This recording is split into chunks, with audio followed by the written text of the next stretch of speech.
Things that should have happened a while ago finally happened over the weekend as Matt Eberflus has gotten fired. Reportedly, Jalen Johnson went off on him as well. That was covered by the boys yesterday. But today, we're going to talk about a dark horse candidate that could be the next Bears head coach. I don't like it, but we're going to talk about it all and more right after this. Tuned in to Chicago Bears Central, your number one place for all Chicago Bears news and content.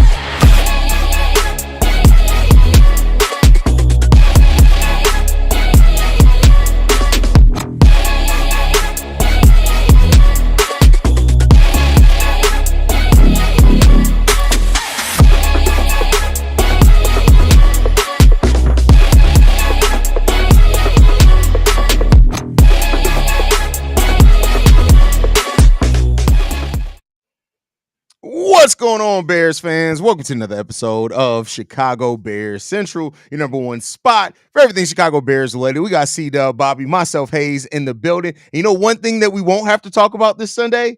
The Bears getting their ass kicked because they don't play today. So we get a little bit of a break.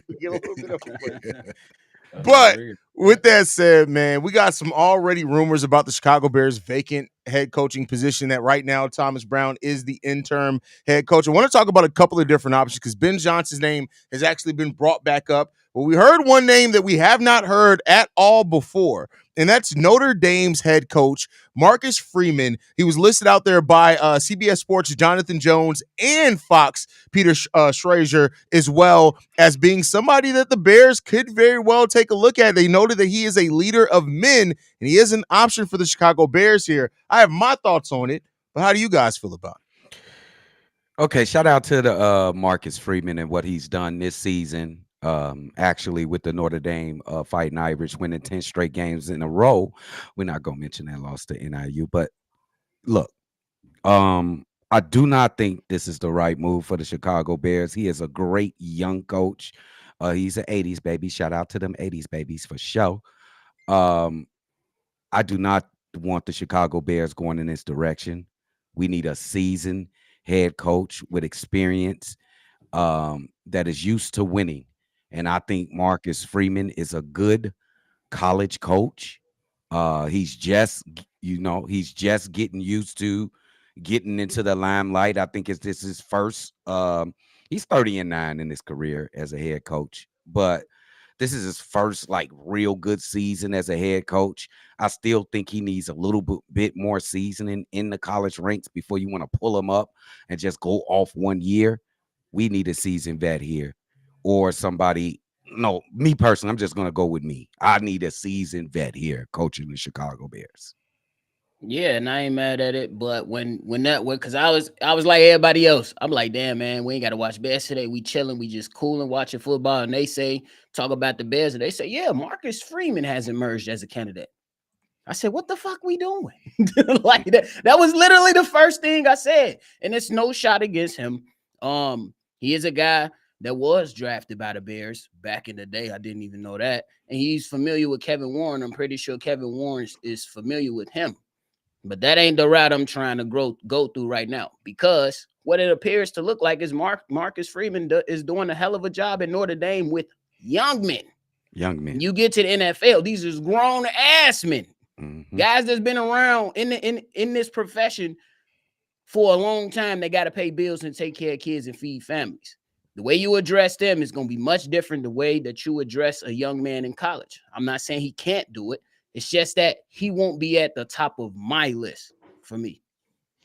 This is the way that I look at it. And I've said this before, and I'm gonna maintain, because this is what I just want them to get the right guy. If Marcus Freeman ends up being the right guy, I'm gonna shut the hell up. But he would have to prove that to me. Right now, the way that I look at it is that, not to say that he doesn't seem like a talented guy, not to seem like because he does. But to me, it's like, all right, do you want to bring him in as offensive coordinator or something like that? Like, don't come right in. Like, we're at the point now, we've talked about this. We're not rebuilding. If we were still rebuilding, this was 3 years ago, and instead of Eberflus, you brought in Freeman, that's a completely different story. We need somebody who's going to up the standard of this team and get us to the point of competing for the playoffs. And while there have been some first-time head coaches that have done that, usually those are first-time coaches that have taken over for a team that already kind of has a standard and stuff set. We just got done dealing with Flusy Coochie. We need a head coach in here, bro. Yeah. And I want somebody with a little bit more NFL experience. They don't have to have head coaching experience, but NFL experience because we've seen it. College game, the NFL game are very different. Head coaches in college are basically the GM and the coach. They have a lot of control and a lot of power. To be able to come in, to not be able to choose any of the groceries, but to want to be able to, but have to cook the meal is sometimes a lot, especially when the expectations become playoffs for your team. To me, I'm not mad at a first-time head coach, but I want a head coach that has some NFL coaching experience. That's what I would prefer at this point in time. And I think that's a great take, Drip. And I think we all through three differs in our opinion where we want to go with the head coach. I want there to be no excuse or prove it. Like you said, he's going to have to prove it. I want a guy that doesn't have to prove it, that he's going to go live by his record that he already put forth in the NFL. That's why number one on my list. I'm sorry, guys, y'all don't like him, but Bill Belichick is number one on my list. I'm sorry. He's number one on my list. There will be no BSing in the locker room with Bill Belichick. You know he has won. I know he fell off because the quarterback was horrible. When you go from the best quarterback that ever played to a rookie that is hope. You hope that he's okay. Let me just ask you this one thing, Dub. And I'm not saying like there's a lot of people that agree with you, Belichick. I'm not trying to. Again, I just want them to find the right guy. But does it concern you at all that it seems like the more we get removed from that Patriots team, that it seems like Belichick wasn't the leader? It was the respect that those players had for Tom Brady that helped that team get over the top. It seems more and more that we're hearing that Belichick was a dickhead. Now, I'm all for sometimes my coaches being dickheads. Listen, I was talking on the phone to my dad yesterday. My dad reminded me of a time where literally he came down from the damn sideline, grabbed me by my face mask, and told me I was being a pussy because I hadn't gotten to the quarterback. I then got 2 sacks right after that. It was a great story. Sometimes you need a dickhead, but is that a little bit concerning to you at all, C-Dub? If what's kind of coming out since like the farther we get removed from that dynasty? I understand. That's understandable, but no coach in this NFL is going to be successful without a quarterback. And in his case, John he had the Gruden. greatest. He had the greatest that ever played. So with a quarterback that we got a budding superstar in Caleb Williams, and you got a defensive mind and a coaching genius in Bill Belichick, I think that can go a long way. I do not like the players. I think the players. I'm not saying I don't like the players as they play. I don't like the attitude in the locker room, like over talking the coaches. I don't even like, even though it was a good thing, it turned out for us, like Jalen Johnson arguing with Matt Eberflus, even though it was needed. That would never happen with a Bill Belichick. It will never be a leadership council coming in to sway the opinion of a coach like Bill Belichick. We need stability in the locker room. And I think Bill Belichick is the guy. And he has how many Super Bowls he got? 5 Super Bowls. He knows. Okay. He got 6, yeah. Six.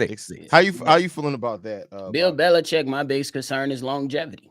I don't want to have to come back to this term in the next 3 years because I believe right now at this state of his career, Bill Belichick is just chasing one thing, and that's going to be probably more championships for sure, but definitely the most wins in NFL history as a coach. He's going to want that. And for me, I'd rather have a young guy, whether that's Ben Johnson, if Thomas Brown comes out and shocks the world, or whoever else you go out there and look at. The only thing I ask you that you do your due diligence, but I also want to look at a guy that can provide some longevity because I don't only want to win for 3 years. I want to win for 10 years. We've been suffering long enough. Let's put our heads together and get this shit right. Whoever that may be. C-Dub. I know you talk about a guy that got a solid record of Bill Belichick. What do you think about Mike Vrabel? Because I think that's a solid option that should be on the list too. Mike Vrabel, he's good. He has some good years as a coach, but he is an absolute descendant of Bill Belichick. He is a study of Bill Belichick, and he's available. I think he'll be the best coach available. You got Cal Shanahan out there as well. I just But think if he you ain't want to getting go, fired. So you sure? Because they go crazy in San you would be a Francisco. fool to fire The Kyle San I Shanahan. mean, Francisco but fans, like we've said before, though, like it's very comparable to Reed and Philly, bro. Like yeah, at some point when you keep just you can't get over the hump, sometime like because the franchise is gonna look and say we got a good enough roster to get to the Super Bowl, we haven't gotten over the hump. It may be the coach that needs to be. I'm just saying there's a Could small be. chance I of that. think that's I agree with that too, because that's a serious thing. Because Andy Reid kept knocking on the door with Michael Vick, McNabb, all those guys.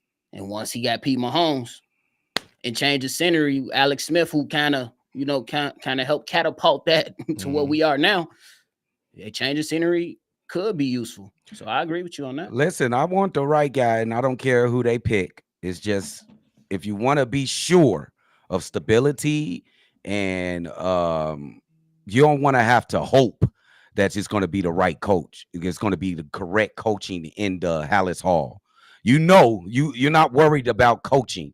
Just looking in Ryan Poles and Kevin Warren's shoes. This will be a very important season for them, correct?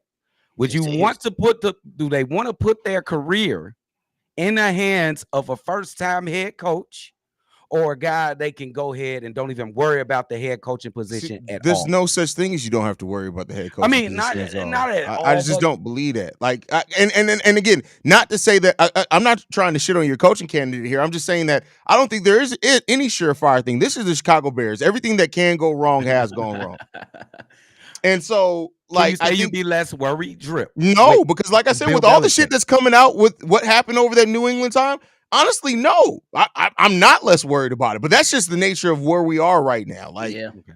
so And to add on, to be fair, like that, I think they kind of screwed up them last few years when they allowed him to make personnel decisions too. I think that's what kind of threw that wrench in there. Because if you look down, you like, bro, Bill Belichick, what are you doing? And why is your offense still looking like it's in 1980 at this point after Tom Brady left? You know what I'm saying? yeah, What's going on? Absolutely. yeah. Absolutely, 100%. And that'll be one of my my deals. Like, dude, you're not being the GM. You're not making personnel decisions over here And because then he may not want to you come. Yeah, that he's a might be it. That cowboy. might be the case. That might be the He ain't case. gonna be a cowboy. Yeah, that might be the case, bro. Now let him go to Dallas. That way he can flame out, and that shitty ass franchise can keep. Um, I hate franchises sometimes, y'all. It is what it is. I hold generational beef. What do you guys think about the thing that Brad Biggs came out and said is that the way that the Bears handled the Matt Eberflus firing, let him have his press conference, then not informing he was going to be fired till after the press conference. Brad Biggs said this exactly, responding to somebody that said they said that their favorite part of today was them letting, or that day was letting letting Flus have the press conference and then him getting canned later. But they said Brad Biggs said this: "You're in the minority. It's a move that doesn't shine brightly on the organization, and plenty of folks league wide notice." Somebody went on to link that this could be something that could actually cause somebody like Ben Johnson not to want to come here to Chicago. How do you guys feel about the way that the Bears handled that? And what if it does cost them a candidate like a Ben Johnson to not be interested in the job anymore? Oh, this is great, and I agree 100%. This is not a good thing. I don't think it's professional. I think it was a little insensitive. Even if you was in a meeting, like I heard a couple of reports that you were in a meeting at the time where he was doing this Zoom call press conference. You should have told him to halt the meeting if you were trying to decide his fate. I don't think it was professional, and it puts another um, bad light on the Chicago Bears front office, which has been in the spotlight as being one of the worst franchises in the league this season by national media and local media alike. Um, we need to get more professional with this stuff. He didn't deserve that to be able to. He needed to know something, bro. I wanted him to go, but we got to be compassionate. We still have to be professionals with it. Don't let the guy go out there and just And look I like get a it damn from the idiot. petty social media aspect to say, yeah, I love that he said, "Oh, I'm gonna be coming up with the game plan for San Francisco," and 2 hours later fired. It does scream for an organization that already has enough bad light on it. It does seem like it's like you just were unprepared for the moment. You Yeah. unorganized. How you feeling, Bobby? See, as a guy that's not in the business, I don't really care. But when Coach T, he was like, "Hey, think about it." And now hearing this, it's not necessarily the greatest look, especially when shout out to Coach T. He's like, look at Kevin Warren's statement. Kevin Warren pretty much said that our operation is strong. That don't look like strong That operation ain't to look me. strong. You know what I'm saying? Yeah. Because I don't know why the game ended while the damn food was still in the oven getting ready to eat. Damn near. I know you had to be ticked off. And after you watch that, you and everybody in the world, Bears Nation, 36 seconds, like, okay, he gets sacked, 32 seconds left. We not calling timeout. I'm sitting next to C-Dub like, we not really calling timeout. Y'all were in the room together watching the game? Yes. Oh, that's crazy, bro. So we like, I said, C-Dub, he gotta go now.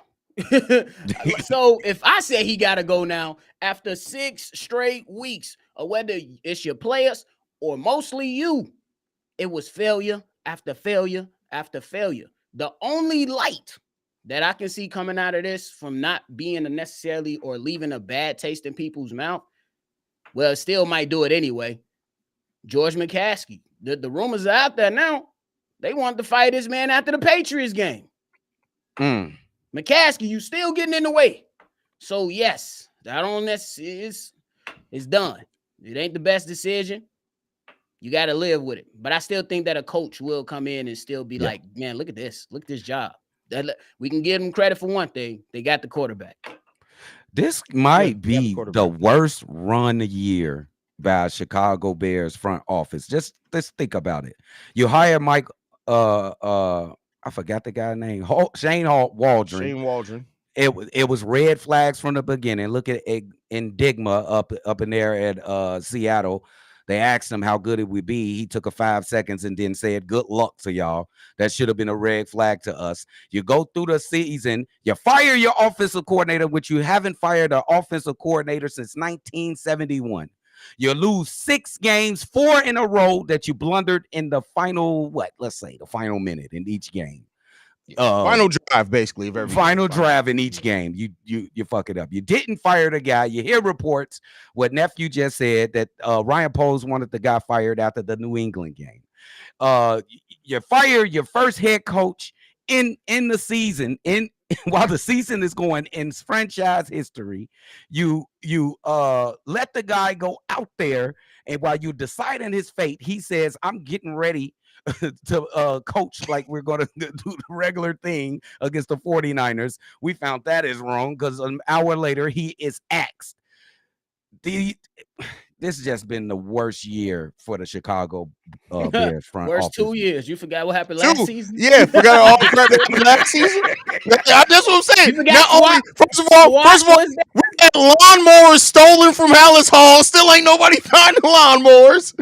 We had a defensive coordinator that got up out of there because we still don't know what the hell that was looking at this motherfucker for. Like, this has been 2 years of nothing but calamity, bro. Like, bro. It's crazy, bro. How could we ever get worse than Lukey Dookie? We got worse than Lukey Dookie. That is crazy, bro. Only a Bears team. Crazy. Only the Chicago Bears, bro. It's definitely crazy. You know, me and Steve-O, we talked a little earlier too. And you know, the conversation has switched on his polls on the hot seat. And I'm like, can't we use the same excuse for the head coach, or you know what I'm saying? Or GM at first was saying that now he didn't draft Justin and he didn't hire Flus, but we know that's a lie. So the alignment still messed up. Even with Flus gone, the alignment is still messed up. I mean, the alignment's always going to be messed up. Yeah, but it's all weird. I mean, there's no way to get the alignment in case now. Like even if Kevin Warren were to fire Ryan Poles tomorrow and hire his guy at GM, right? Then you hire a new coach. That new coach still didn't draft Caleb. The alignment's done. We're not going to have alignment. It's done. The alignment is over with. It's gone. Hey, what do y'all think about the reports that Kevin Warren is taking the lead on hiring this new head coach? Have y'all seen that or no? I've seen that he was just going to be involved. He's going to be involved. Yeah, I don't think taking the lead, but he's going to be involved. But I mean, I called for this on the daily. I think that was the daily that never made the light of day because Matt Eberflus got fired. But I had talked about it on there is that Kevin Warren, I want Kevin Warren to be more involved in this decision. If he still trusts Ryan Poles, which now that it's come out that Ryan Poles wanted him gone already, cool. But if he still trusts Ryan Poles, I want him to just oversee. I don't want him to completely take it over, because if that's your guy, you have people in position because you trust their ability to do their job. But he should still be involved in those conversations. Is the way that I look at it. For sure. Okay. Yeah, So. this is going to be interesting, man. This off season coming up, like like the last 5 seasons. But Interesting. We're the Bears. They're every single one of these motherfuckers is interesting. What do you mean, bro? bro, One of these days, we're going to be able to have a franchise that we can just sit back and say, hey, they just need to go after 2 or 3 things. Like, we go into every fucking offseason with monumental changes since we started this fucking podcast. Do y'all realize that? Ever since we started this motherfucker, it's been the same shit. Hey, but Drip, and nephew, we close. We close. You got your quarterback. I think we got a good defense.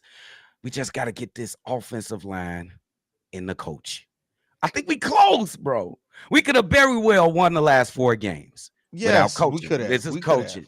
So we close. It's coaching and offensive line. We right there on the press. Yeah, but I'm sorry. It's like having a chick that suck good dick but can't make you come. Like, you could get close, but you're not getting the fucking job done. So you don't get no fucking credit for partially getting it done. Go out and get the shit. Yeah, we close. But if you ain't getting the fucking job done, you just a wasting fucking time. Get the fucking job done. Oh, bro. You better That's tell how them. We hope, man. That's all we want at this point. We can't keep at this point, man, that we done ran out of hypothetical chances and shit. Get this shit in order. Yeah, please. Do we have confidence in Pose? And we got blue balls for football success. I know that he's gonna do. I know he's gonna be able to find some talent. You know what I'm saying? Yeah. But are you gonna be able to find your coach? I think that's more. Question. Is that more important than an offensive line right now? No, nothing's more important. Oh. It's important. It's more important than offensive line. It is. I'm gonna shut up for a second. Yes, it is. Yes, it is. I would say yeah. Yeah, bro. Do Thomas Brown does he have a smidget of a chance to be the head coach next? I was gonna be the last thing I ended this on. I think he has a chance. Yeah. Oh, I was gonna say I think he has a chance. It's just gonna be about how you finish. I think the number one thing that you'll have to look at is you got something in tape. You're gonna have some tape, and you're gonna have some evidence up close that you'll be able to refer back to when it's time to make that decision. I still say don't jump the gun and go out there and still do your due diligence, but you still remember what Thomas Brown, whether it was positive or negative for his last 5 games, you still consider that, especially on how his players react to him. You're going up against the 49ers team next Sunday. They're going to be ready and well coached. Mm-hmm. How does Thomas Brown get the guys to rally around him? How does he finish the game? It might be tight. Does he handle time management well? We'll see. You got to take all those things into consideration. And the best thing is going to be on film of him in that spot. How do you manage everything? So I say he got a chance. I wouldn't say it's crazy, but there's a chance. I'm just going to be brutally honest. I think he got like a 5 to 10% chance. I think they got names on the board right now that already. As they should. Though. They should have those names on the board. And he wouldn't be in the top 5 names on that board. I'm telling you right now. Unless he can come in and he got the best opportunity though. This is all like if he comes in, like, okay, let's end it on this. What would Thomas Brown have to do to end this season for him to become the front runner? Not necessarily to guarantee it, but for him to become the front runner for you on who should be the next, if he should be the Bears' next head coach. 5-0, sneak in a wild card, and the players and the coaches that's on board go to bat for him. Just like that. Okay. For sure. Me personally, I think playoffs is pretty much over with. That's just my personal opinion. You got 3 teams coming out of your division. The Lions is going to win it, and then you got the other 2. And right now, the Washington Commanders are in that final wild card slot. So I would say you got to win. Let's see if you can have an above 500 record. Let's see how you compete within the division, because Matt Eberflus never beat the Packers. Ever beat the Packers. So you got to go. Let's see how you compete well in the division. Let's see how disciplined your team is. Let's see how you finish games. It's going to be a tall task for him, though, bro. It's definitely going to be a tall task. But let's see what the record look like. Let's see how the operation look like out there. And we'll see. Y'all Y'all, I see the chat just saying beat the Packers and keep them. Y'all gotta chill, bro. Y'all gotta have a higher standard than that. Like real talk, Y'all gotta chill. like, don't get me wrong. If we beat the Packers and end the season in that, I'm gonna go into the offseason with a great feeling, regardless of whatever happens. But we got to set the bar higher than just beating the Packers. I'm sorry. Come Like on, bro. it's so much more than that. That takes being an actual team that could get in the playoffs. Like, yes, beating the Packers is a personal thing for Bears fans, and we need to do it at some point. But it's about the overall success more than just beating the Packers to me. Because technically, you could still win your division and not beat the Packers. Absolutely. Yeah, because I just pretty much care about how do you compete versus this division, because the Lions ain't going nowhere. The Vikings, they ain't going nowhere with this young coach over there. And the Green Bay Packers, they ain't going nowhere. Matt LaFleur he good over there. And they got a young rising team.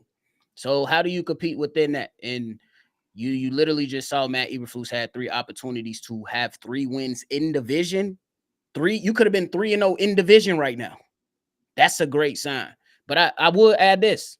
I don't want this to be a Freddie Kitchens situation. For those that remember, following football, Baker Mayfield, Freddie Kitchens OC, get Hugh Jackson fired. Freddie Kitchens pops in, does an amazing job to end the season and come back the next season and craps the bed and gets fired. So that's why these guys still got to do their due diligence. This is why they still have to do their due diligence.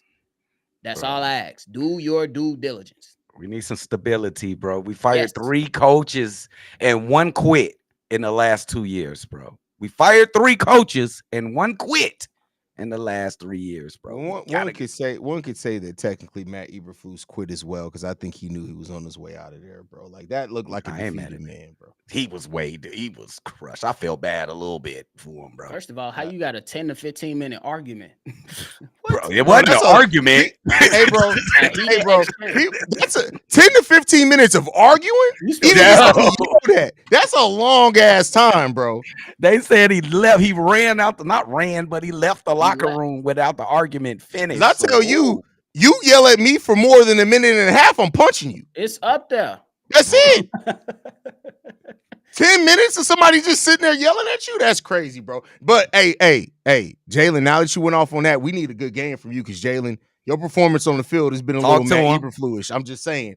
I'm glad that you stood up for your guys as a veteran on this team. I'm glad that you did that. Now we need to see the performance on the field to match that fire, is all I'm saying. Absolutely. That's why I was at 100%. That's why 100%. Sunday is going to be very, very interesting. How much fire this team come out to play with. Oh, yeah. Because y'all have to come out to play with. Yeah. The magnifying glass on y'all now. Yeah. Y'all obviously said it's him. You don't have the buffer of people looking at Eberflus and saying, oh, he an idiot. Now everybody looking at what the fuck y'all doing. Yep. Absolutely. I love it. I love it. For real. We'll see, man. Any last thoughts, fellas, before we get up out of here? Hey, man. Christmas came early. I think it was what was needed. This is going to be a very interesting week until we get to the 49ers game on Sunday. Stay tuned to Chicago Bears Central. For sure. Stay tuned. And remember the acronym, AURA. Account availability, understandability, responsibility, and accountability. I know a word. Nephew, okay. It's a word. Nephew, I've seen it's a word. Let's go. Shout out to you. Let's go. Shout out to Milton. Love you guys, man. Thank you guys for tuning in. Make sure you guys are following us at Shy Bears Central. You can send us any feedback, questions, comments, concerns. ChicagoBearsCentral@gmail.com. Lastly, if you want to leave a text message. Oh, super chats. Super chat. Did y'all see that Kevin Warren will have a final say in hiring the head coach, and the Ryan Poles will be assistant? That's not what that rumor says. So I think be involved. I think people are taking it and adding their own to it. That's not really what's out there as far as from actual Bears reporters. So, but yeah. Kim says, I'm glad Johnson snapped on Flus, but a real coach would have more control of his locker room. The fact that Poles tried to axe him a month ago. No disagreements with us there. Good I job, just George. he You should have cost never yourself left the for Matt playoffs. Eberflus. He should have Yeah. never left. Good He stay job, there. George. You cost yourself the playoffs. And you know that George is we don't fire coaches in the middle of the season, Ryan. Ryan's like, all right. He said, all right. That's standing sharp me. Okay, George. All right, y'all, man. Thank you guys for tuning in, man. We'll see you guys